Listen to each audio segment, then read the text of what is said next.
Fala pessoal, aqui quem fala é o Alex do canal Relíquias do Terror e hoje eu volto com vocês aí para mais um vídeo do canal. Hoje um vídeo um pouquinho diferente, eu vou bater um papo com vocês sobre colecionismo na América e fora do Brasil também, beleza? Então confere aí, espero que vocês gostem do vídeo e vamos lá! Bom pessoal, beleza? Muito bom estar retornando aí com vocês para mais um vídeo aí no canal.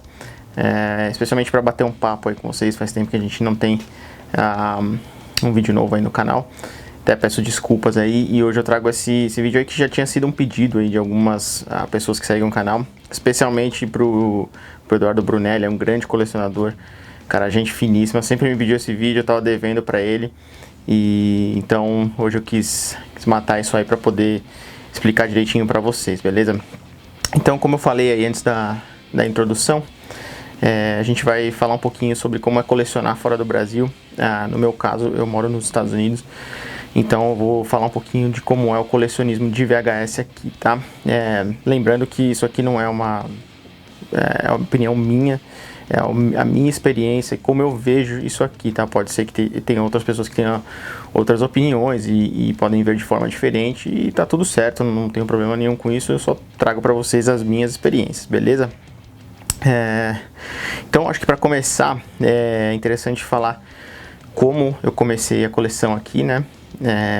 Na verdade eu moro aqui definitivo desde 2015, mas eu já tinha morado aqui uma época antes. Eu vim fazer um intercâmbio para estudar aqui, fiquei por 6 meses só que eu fui para Michigan, é um estado bem ao norte aqui dos Estados Unidos.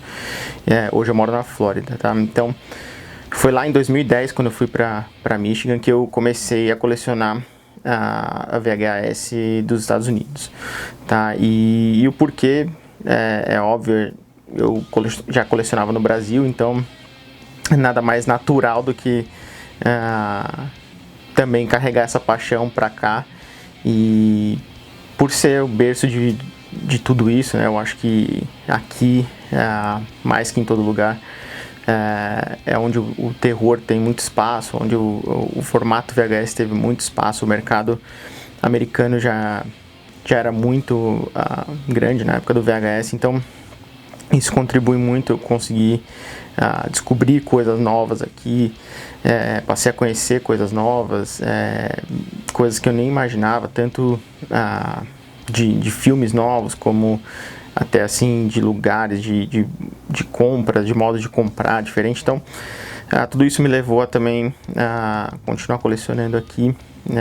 Já tinha uma paixão pelo país, adoro os Estados Unidos, então isso também já tinha um pouco aí em mente para continuar quando eu vim para cá.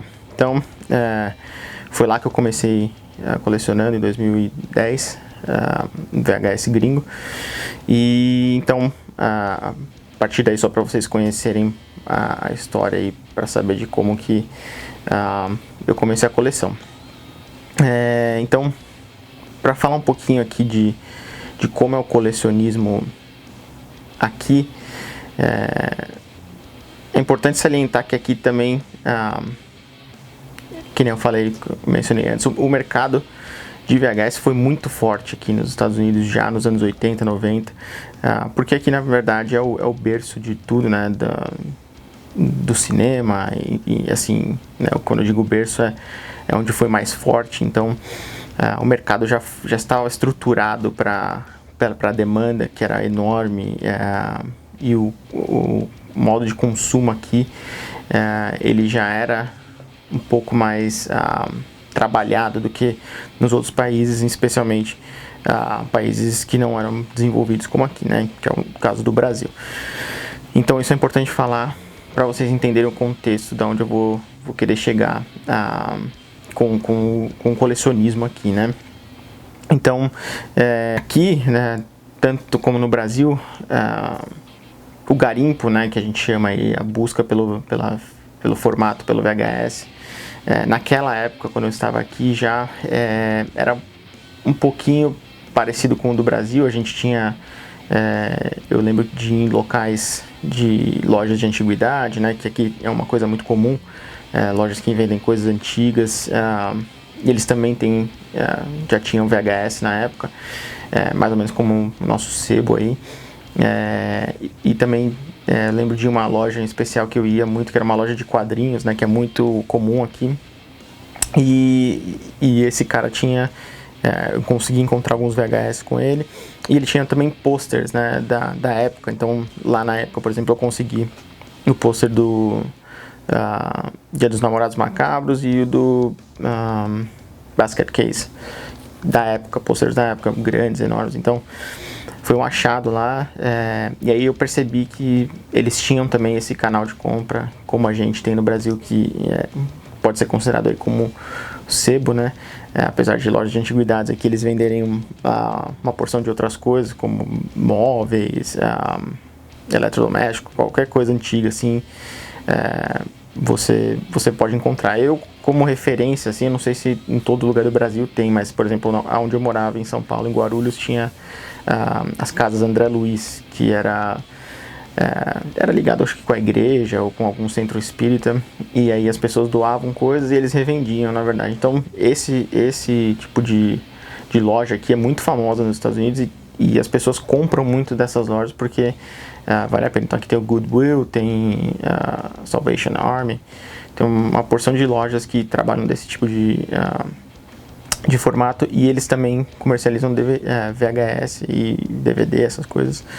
Então também é um canal de venda que já era muito comum na época, até hoje ainda tem, mas foi assim que eu comecei aqui também. E aqui também era muito forte o eBay e o Amazon, né? Já naquela época já era muito forte aqui. E você encontrava muita coisa, assim como a gente encontrava no Mercado Livre também, meados de 2006, 2007 até 2010 mais ou menos, você encontrava ainda bastante coisa boa, assim, com preço legal. Então aqui também era mais ou menos assim. Que nem eu falei, como o mercado tinha sido muito grande, óbvio que você conseguia encontrar coisas muito mais fáceis aqui, fitas assim, que a gente diria mais raras aqui, elas tiveram uma tiragem muito maior do que as fitas raras, consideradas raras no Brasil. Então a chance de você encontrar é um pouquinho maior, óbvio, né? Então esses são os canais de compra mais ou menos daqui, tá? Até hoje eu diria, porém com o passar dos anos aí acabou mudando um pouquinho, porque as pessoas, óbvio, a demanda dessas lojas acabaram, né? Porque todo mundo que se desfez, todo mundo que doou, antigas locadoras, eles já tinham feito, já tinham se desfeito, né, dos materiais, e aí essas lojas venderam e acabou. Então hoje é muito mais raro de você encontrar umas coisas boas assim nessas lojas físicas, né? Vez ou outra eu vejo aqui nos grupos também de coleção alguém falando que encontrou uma coisa muito boa, tal, mas é bem mais difícil do que era naquela época que eu vim pra cá, tá? E assim, ainda os preços dessas lojas são praticados, são bons, né? Então assim que entra, já, óbvio, já sai, porque alguém tem colecionador em todo lugar. Então, principalmente aqui na Flórida é mais difícil de achar. Eu vejo muita gente do centro-oeste dos Estados Unidos que ainda tem encontrado alguma coisa ou outra, mas ainda é pouco. Hoje em dia, os canais de venda são o eBay, é o principal. Até o Amazon hoje não é mais tanto utilizado assim para VHS, e também os grupos de coleção do Facebook, né? Então é uma outra história que eu vou entrar também agora. Os grupos, eles, assim como aí no Brasil, tem muita venda, muita demanda ainda de fita, então às vezes aparece alguém vendendo um lote, e geralmente nos grupos de Facebook os preços praticados são mais justos, tá? Isso é a impressão que eu tenho.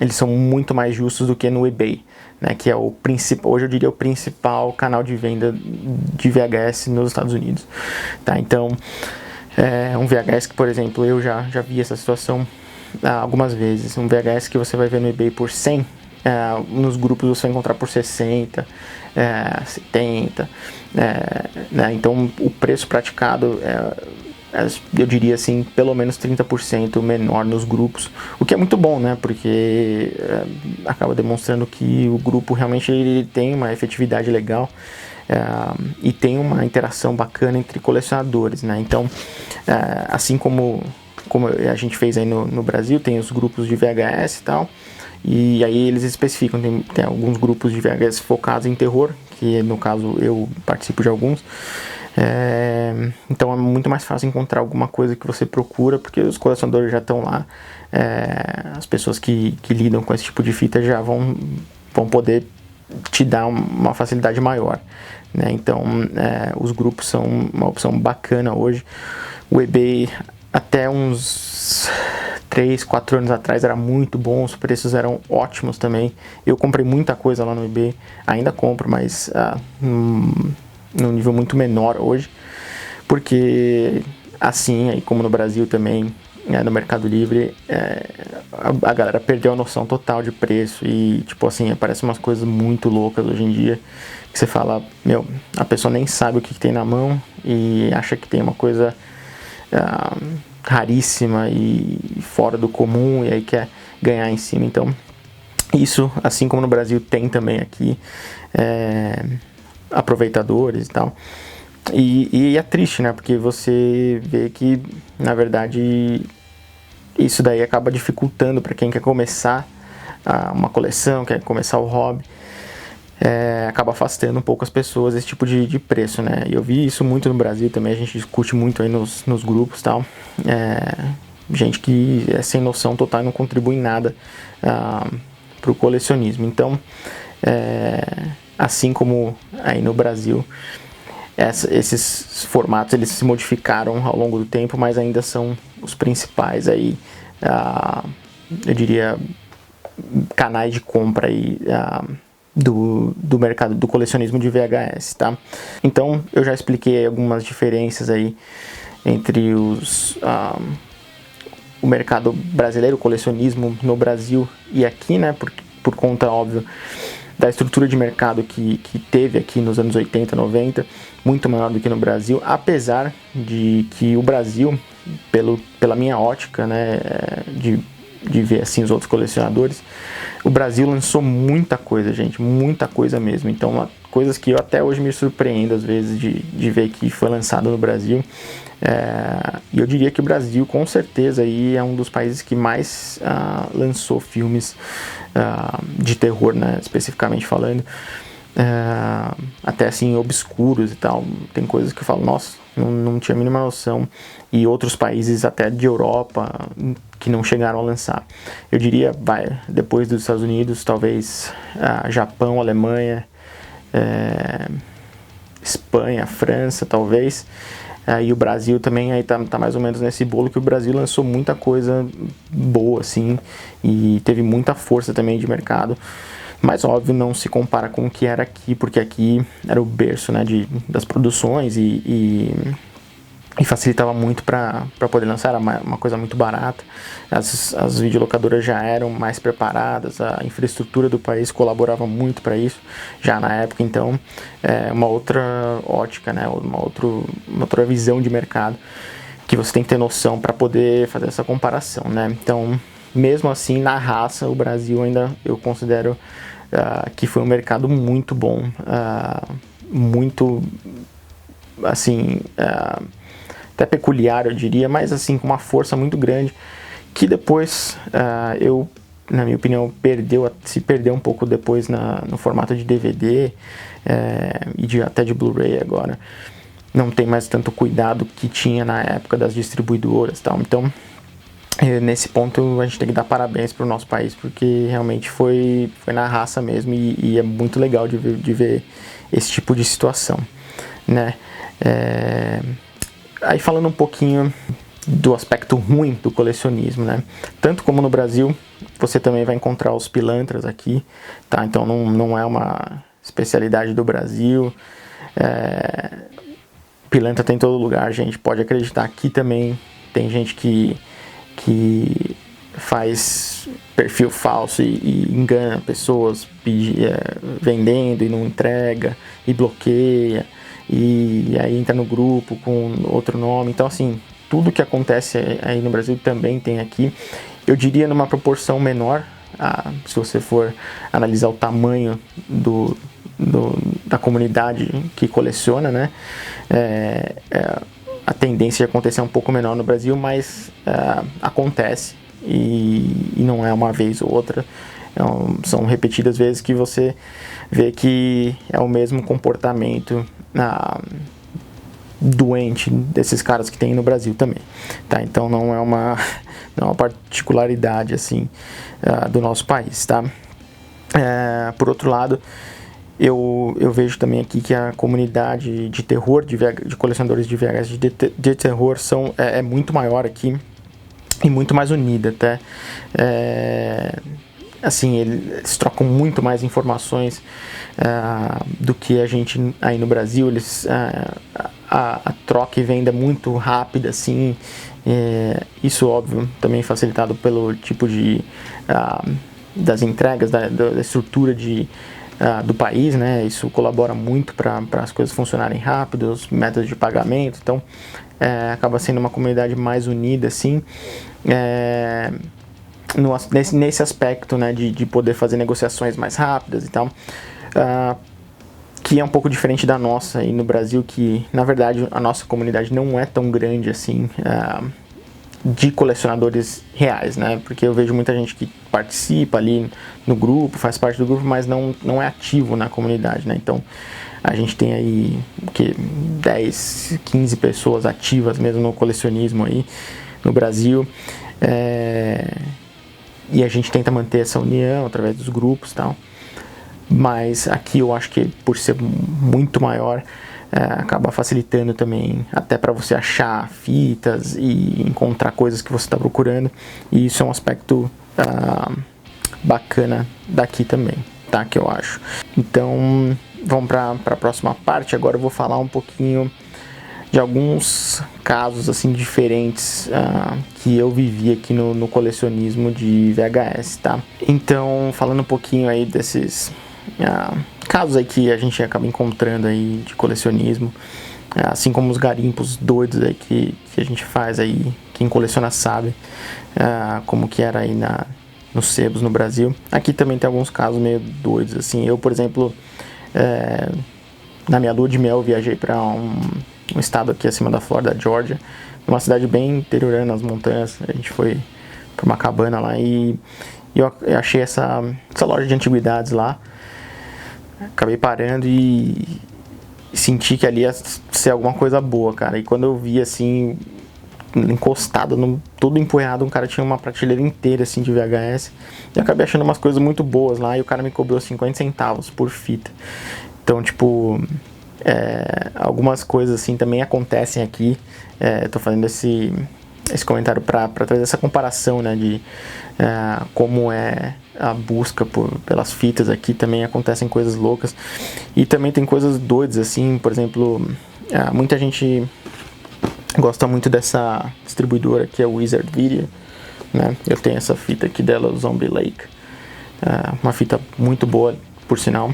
Recomendo aí vocês assistirem. E tipo, há uns anos atrás, tipo em 2012 mais ou menos, o cara que era dono dessa Wizard, tipo, na época ninguém assim cogitava retorno de distribuidoras, tal, como tá acontecendo aqui agora. Esse cara, ele veio assim no meio assim do colecionismo e tal, nesses grupos, tal, na galera que era mais influente. E ele falou que ele tinha achado num galpão umas caixas que estavam fechadas desde a da década de 80, cheias de fitas seladas, assim, da época. E, tipo, a galera pirou, né? Porque essas fitas já eram consideradas meio raras aqui, elas são caras, às vezes, de achar e achar em bom estado. Então, a galera ficou fervorosa aqui. E aí, né, cara, colecionador, a gente sabe de tudo, de detalhes e tal. E aí foram ver assim, o cara começou a vender essas fitas e tal, tinha que entrar em contato direto com ele.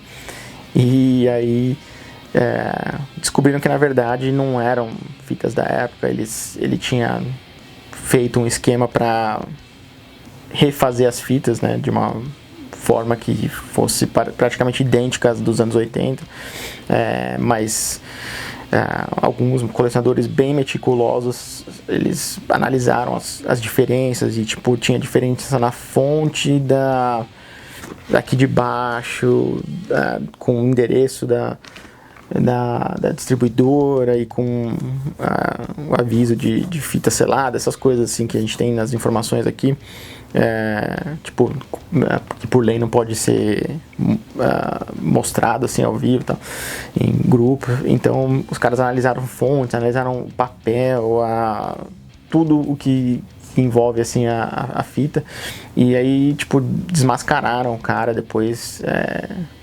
Ficou meio patético. Até hoje o cara meio que quer forçar a barra com essa história e tal, mas não cola mais, óbvio, a galera sacou.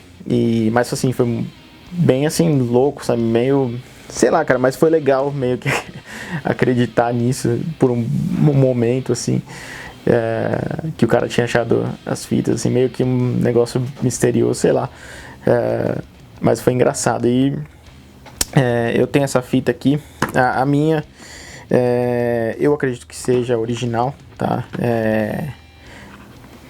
Mas eu já tentei fazer análise aqui, não sou o cara mais meticuloso para fazer talvez, mas eu acredito que a minha seja original. Mas se também não for, não tem problema, eu tô feliz com essa edição também, ela é bem feitinha e tal, não tenho problema nenhum de tê-la, né? Mas é uma história engraçada aí pra gente comparar e trazer um pouquinho de curiosidade aí pra vocês, tá? Summarizando, eu acho que tem as diferenças aí de colecionismo no Brasil e nos Estados Unidos, tem as semelhanças, eu acho que cada um tem a sua particularidade, o que é legal, né?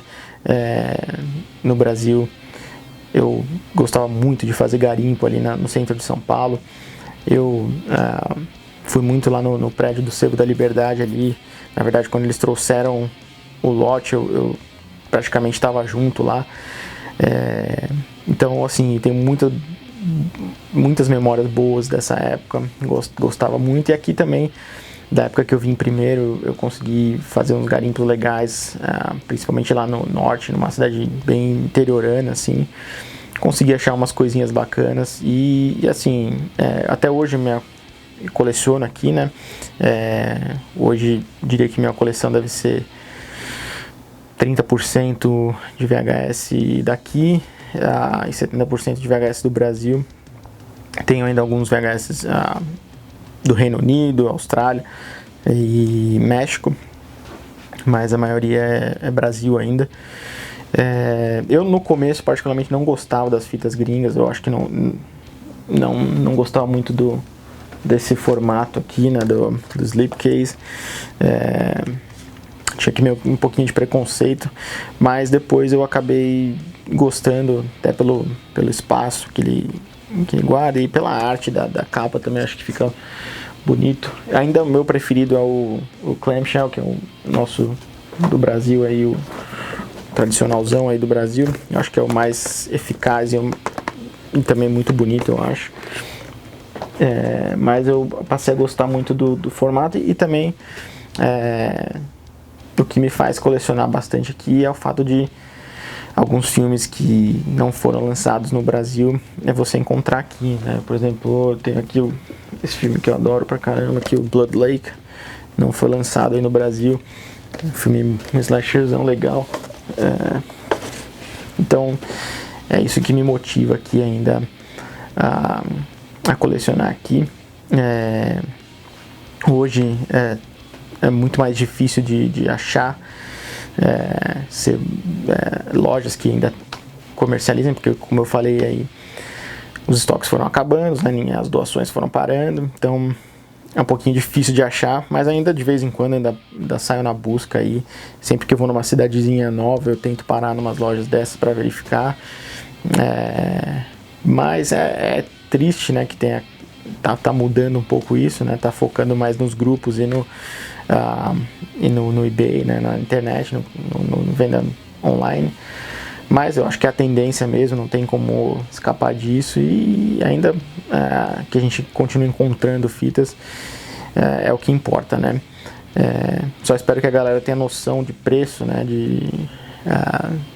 De parar de tomar como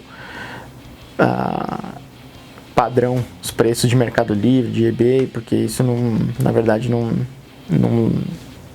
é o real, né? Mas muita gente usa isso aí como parâmetro. E espero que isso mude, cara. Aqui, tanto como no Brasil, o que eu falei, tá focado nesses sites maiores, né? A busca, principalmente agora com a pandemia, não deu para fazer tanta busca assim física, né? De VHS.